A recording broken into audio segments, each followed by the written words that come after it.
자, 저희 채널에 처음으로 이 채권에 대한 영상을 지난주에 올려드렸는데요. 제가 반응이 좋으면 제가 이 후속 영상도 올려드리겠다고 그렇게 약속을 했습니다. 그런데 실제로 많은 분들이 이 채권에 대한 후속 영상을 올려달라고 요청을 주셨습니다. 그래서 오늘은 제 1편에 이어서 1편에서 다루지 못한 내용을 중심으로 이 채권에 대한 좀 심화된 그런 가이드를 드릴까 합니다. 첫 번째 영상에 달린 댓글 중에 저는 이 댓글을 굉장히 인상적으로 봤습니다. 증권사에서 판매하는 채권은 표면 이자율이 낮은 것만 판매하고 발행 이율이 높은 채권은 판매하지 않더라고요 하는 그런 댓글을 달아주셨습니다. 최근에 이 발행된 채권 중에 이 금리가 생각보다 높지 않다라는 그런 내용으로 보입니다. 이유는 짐작이 되죠. 최근에 이렇게 금리가 높아진 상황에서 이 채권을 발행하는 기관에서도 분명히 부담이 될 겁니다. 이 고금리로 채권을 발행해야 되니까요. 하지만 이 투자자 입장에서는 문제가 없습니다. 예전에 금리가 좀 낮게 발행된 채권을 사도 여러분들의 투자 수익에는 아무런 문제가 없습니다. 왜 그렇죠? 채권이라고 하는 게 이 채권 종이에 적힌 이 쿠폰 금리, 약속된 금리에 의해서 이자 수입도 없지만 이 다른 수입도 얻을 수가 있습니다. 바로 이 채권을 사고 팔 때 이 받는 매매 차익도 이 채권 수익의 중요한 부분입니다. 결국 이 쿠폰 금리와 이 채권의 이 자본 수입을 합친 것이 채권의 수입이 될 텐데요. 지난해부터 금리가 많이 올랐습니다. 금리가 올랐다는 얘기는 채권값이 떨어졌다는 얘기입니다. 따라서 최근에 있었던 이 급격한 금리 상승은 그만큼 여러분들이 사는 채권값이 많이 떨어졌다는 의미가 됩니다. 그래서 실제로 최근에 이 증권사들이 채권이 보내오는 문자 메시지 보면요. 이 쿠폰 금리, 즉 채권 종이에 적힌 금리는 1%, 2% 그렇습니다. 예전에 저금리 시절에 발행된 채권이기 때문에 그렇습니다. 하지만 채권값이 싸기 때문에 이 만기 수익률은 4%, 5%, 6% 이렇습니다. 따라서 여러분들이 예전에 발행된 채권을 현재처럼 이 저렴한 가격에 사는 것은 아무런 문제가 되지 않습니다. 오히려 그런 채권을 사는 게 이 세금 측면에서는 유리하다 이렇게도 말씀드릴 수 있겠습니다. 왜 그러냐면요. 채권은 주식과는 달리 비과세가 아닙니다. 세금을 내야 됩니다. 이 이자 수입에 대해서 이 15.4%라고 하는 그런 세금을 내는 그런 존재입니다. 그래서 이 이자 소득과 배당 소득을 합친 것이 연 2천만 원을 넘게 되면 이 금융소득 종합과세라고 하는 좀 부담스러운 존재와도 만나게 되죠. 만약에 이 채권을 사서 채권 이자를 250만 원을 받는다고 하면 정확히 15.4%를 세금으로 떼게 됩니다. 그게 38만 5천 원이 되겠습니다. 자, 상당히 부담스러운 액수라고도 볼 수 있겠습니다. 그런데 중요한 건 이 채권은 매매 차익에는 또 과세가 되지 않아요.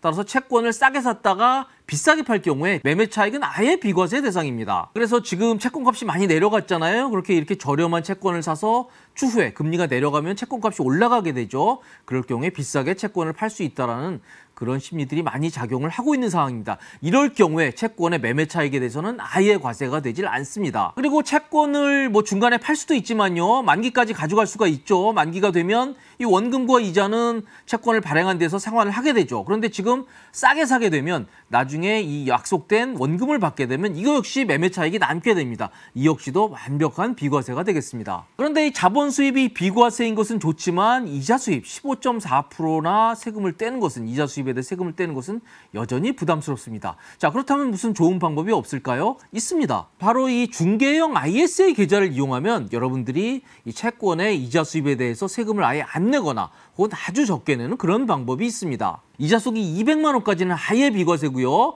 200만 원이 넘는 부분에 대해서도 15.4가 아니라 9.9%로 과세를 합니다. 그것도 분리과세합니다. 액수가 2천만 원을 훌쩍 넘는다 그래도 액수와 관계없이 계속 분리과세를 해주는 굉장히 파격적인 혜택을 주고 있는 것이 바로 중개형 ISA 계좌가 되겠습니다. 따라서 여러분들이 이 채권을 투자한다 그러면 그냥 일반 계좌가 아니라 반드시 이 중개형 ISA 계좌를 이용하시는 것을 아주 강하게 권고드립니다. 그래서 한번 보면요. 아까 채권으로 250만 원 이자를 받으면 38만 5천 원을 세금으로 뗀다고 했는데요. 이 ISA 계좌를 이용하면 200만 원까지는 세금이 없죠. 50만 원 부문에 대해서만 9.9%를 과세하기 때문에 4만 9,500원, 5만 원도 최세금이 되지 않습니다. 38만 5천 원이 4만 9,500원으로 확 줄어들게 되는 겁니다.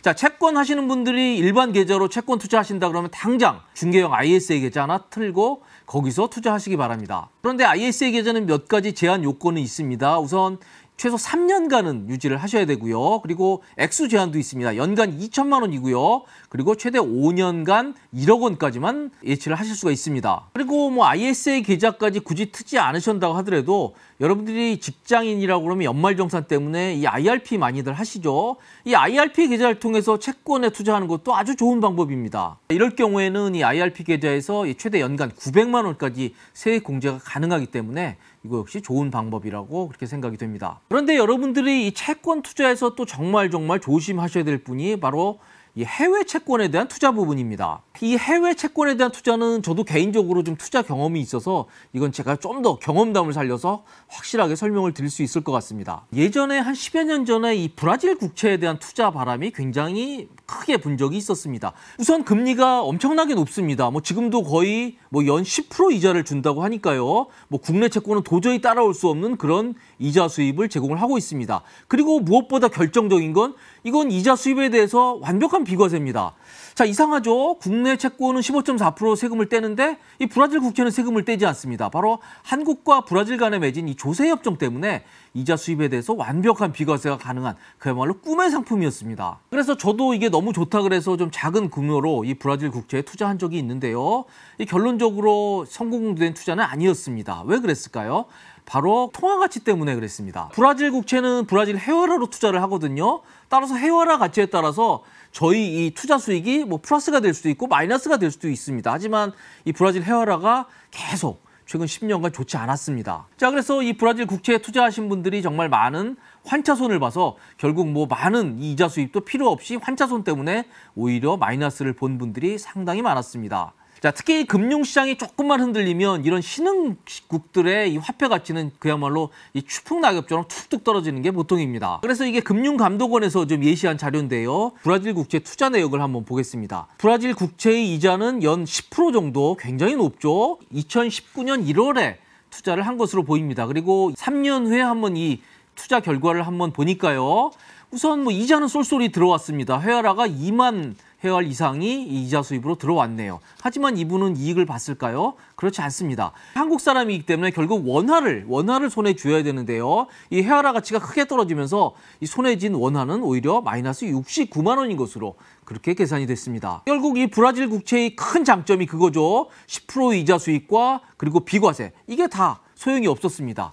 헤아라가 너무나 큰 환차손을 입었기 때문에 이 3년간 브라질 국채의 투자 수익이 마이너스 69만 원이라는 그런 놀라운 결과가 발생을 한 겁니다. 그래서 이 브라질 국채가 이런 문제가 있다 보니까 좀 개량된 상품들도 나와서 증권사들이 팔았죠. 바로 이 10%에 이르는 이자 수입과 그리고 이 비과세의 장점을 살리는데 헤아라가 아니라 미국 달러화 기초자산으로 발행된 그런 브라질 국채를 판 적도 있습니다. 아마 지금도 증권사에서 팔고 있을 겁니다. 이거는 달러화에 연동된 거니까 이 브라질 헤아라처럼 그렇게 많이 떨어지거나 하지 않거든요. 오히려 금융시장이 흔들리면 흔들수록 달러 가치는 올라가죠. 그래서 이 브라질 국채의 굉장히 우수한 두 가지 장점에다가 이 달러화로 투자한 그런 장점까지 결합한 달러화를 기초로 한 그런 브라질 국채들도 이 증권사가 판매를 했습니다. 하지만 이거 역시 뭐 그렇게 좋은 결과를 얻었다는 얘기는 들리지가 않습니다. 우선 브라질 국채는 아까 연 10%씩 준다고 했는데요. 아무리 브라질 국채라고 하더라도 이 달러로 연동한 국채는 이거보다 이자율이 한참 낮습니다. 따라서 이 브라질 국채의 높은 이자 수입을 기대할 수는 없고요.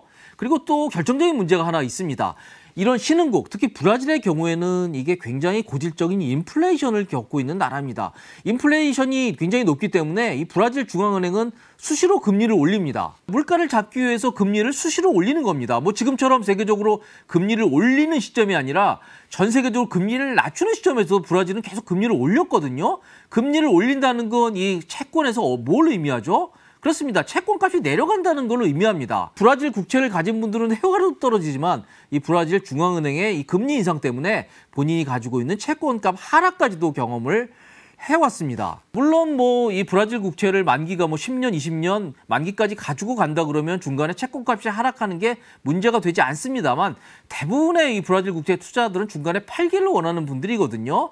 따라서 이게 채권값이 떨어진다 그러면 환차손에 더해서 손해는 더 커질 수밖에 없는 그런 상황에 놓이게 되는 겁니다. 제가 지금까지 좀 장황하게 설명을 드렸는데요. 아무래도 이런 요인들 때문에 이 해외 이 발행 채권에 대해서는 투자에 좀 신중하셔야 될 필요가 있다라고 그렇게 말씀을 드립니다. 그리고 채권은 뭐 직접 채권을 사고 파는 분들도 있지만 이 채권형 펀드 같이 간접형, 간접 상품에 투자하는 분들이 더 많습니다. 그래서 제가 이 간접 투자에 대한 말씀도 좀 드려야겠는데요. 우선 사례부터 좀 하나 보겠습니다. 자, 나채권 씨는 지난해 말에 예상 수익률 3% 정도라는 소개를 받고 2년 만기형 채권 펀드에 2천만 원을 투자했습니다. 그런데 갑자기 목돈이 필요해서 펀드를 해지하려고 했더니 이 환매 수수료로 5%를 부과해서 이 투자 원금보다 적은 금액을 환수할 수밖에 없었다라는 그런 사연입니다. 이 문제는 이 채권형 펀드에 대한 이해가 좀 필요합니다. 우선 이 추가형, 개방형 채권 펀드는 문제가 없어요. 그런 경우에는 뭐 환매 수수료가 없거나 환매 수수료를 물리더라도 이 90일 미만, 가입한 지 90일 내로 환매했을 경우에만 이익금의 30에서 70% 세긴 세죠. 그럴 경우에만 이 환매 수수료를 부과한다, 뭐 이런 경우가 많습니다. 한마디로 뭐 채권형 펀드 가입한 지 90일만 넘으면 환매 수수료가 없다는 얘기입니다. 하지만 저 나채권 씨가 가입한 이 단위형, 개방형 펀드는 얘기가 달라집니다. 이런 단위형, 개방형 펀드는요, 이게 펀드 만기하고 이 편입된 채권 만기를 일치시켜서 운용하는 이 만기 매칭형 펀드가 대부분입니다. 한마디로 이걸 가입을 했다가 중간에 약속된 기간보다 앞당겨서 해지할 경우에 이게 펀드를 운용하는 운용사도 굉장히 곤란에 처하게 됩니다. 운용 전략에 따라서 이 채권을 편입을 했는데 갑자기 이게 투자자가 해지해달라 그러면 이 운용사도 황당하죠. 그리고 갑자기 해지하게 되면 이게 손해가 날 수밖에 없습니다. 그러면 펀드에 있는 나머지 투자자들이 손해볼 수밖에 없거든요. 단위형, 개방형 펀드는 이 중도 환매 수수료가 굉장히 셉니다. 보통은 이게 환매 대금의 3에서 5% 뭐 이렇게 부과를 합니다. 이건 뭐 90일이 넘어서 환매를 한다 그래도 이 약속된 기간을 지키지 못하면 무조건 최고 한 5%까지 환매 대금을 부과를 해버립니다. 이 정도 부과를 해야 그 돈으로 이 나머지 투자자들이 손해를 보지 않기 때문에 그렇다고 합니다. 이건 좀 불가피한 거거든요. 따라서 이 나채권 씨처럼 이 만기 매칭형 이 채권형 펀드에 가입한다 그러면 반드시 본인의 여유 자금으로 이 장기간 묶일 수 있는 점을 감안해서 투자하셔야 된다는 말씀을 드립니다. 그리고 요즘 이 파생 결합사채 ELB라는 거 투자 많이 하시죠. 이것도 좀 주의가 필요합니다. 이것도 사례로 한번 알아볼게요. 나 사채 씨는 유명 해외 전기차, 어딘지 알겠네요.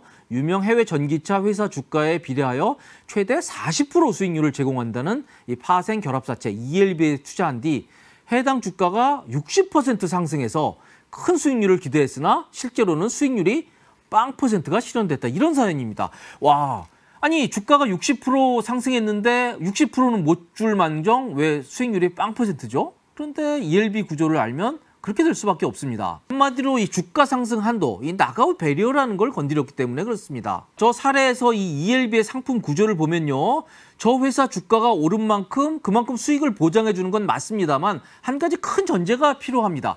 40% 이상을 단 한 번도 찍으면 안 된다는 그 전제 조건이 붙습니다. 40을 살짝 넘어서 41만 되는 순간 한마디로 이 나가웃 배리어를 건드리게 되는 겁니다. 그럴 경우에 대개는 수익률이 0%로 그냥 확정이 돼버립니다. 주가가 올라도 적당히 올라야지 저 제한된 주가를 올라서 해볼 경우에 그냥 수익률이 0으로 돼버리는 그런 안타까운 경우가 발생을 하게 된 겁니다. 이렇게 주가 상승률이 이 수익률에 비례하는 이 상방형 나가웃 상품도 있고요. 그리고 주가 하락률 또는 상승 하락률 모두의 수익률이 비례하는 이 하방형 혹은 양방형 나가웃 상품도 있습니다.